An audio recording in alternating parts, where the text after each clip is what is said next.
Les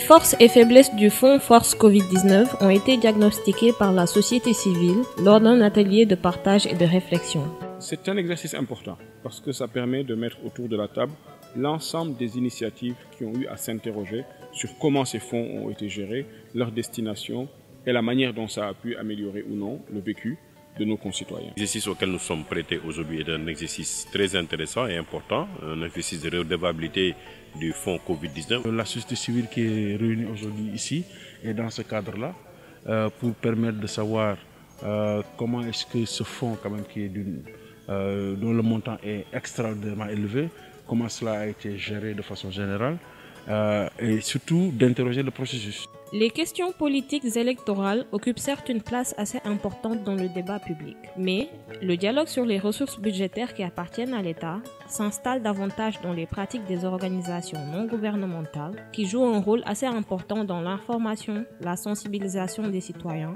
mais également le plaidoyer pour une bonne gouvernance des ressources publiques. Je voulais juste rappeler ce principe important qui a guidé la gouvernance au niveau du comité, c'est la transparence.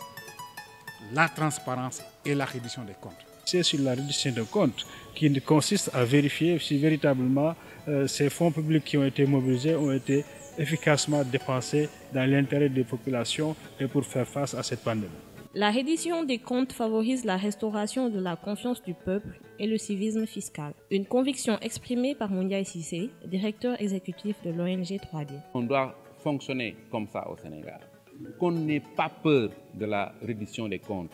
Au contraire, la reddition des comptes permet de restaurer la confiance des Sénégalais, restaurer la confiance du contribuable et permet d'encourager le civisme fiscal. Quand les Sénégalais, quand les citoyens savent que leurs impôts sont utilisés à bon escient, ils sont beaucoup plus prompts à adopter des comportements favorables à ce qu'on peut appeler le civisme fiscal.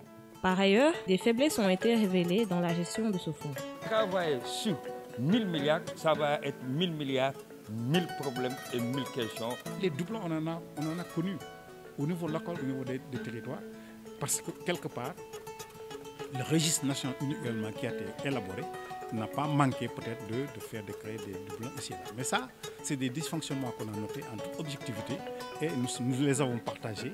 Ce sont des choses demain qu'il faudra corriger. Un suivi des recommandations va être fait au sortir de cet atelier pour apporter des corrections aux dysfonctionnements notés dans l'exécution de ces fonds. Il faudrait que les gens tirent une grande leçon ou des leçons de la mise en œuvre de ce mécanisme-là.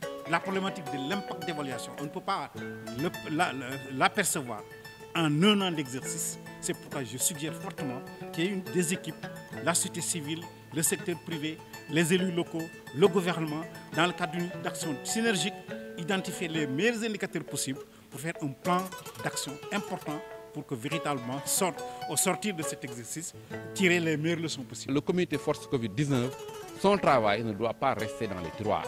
On va étudier et voir qu'est-ce qu'il y a comme point fort et point faible pour voir les corrections.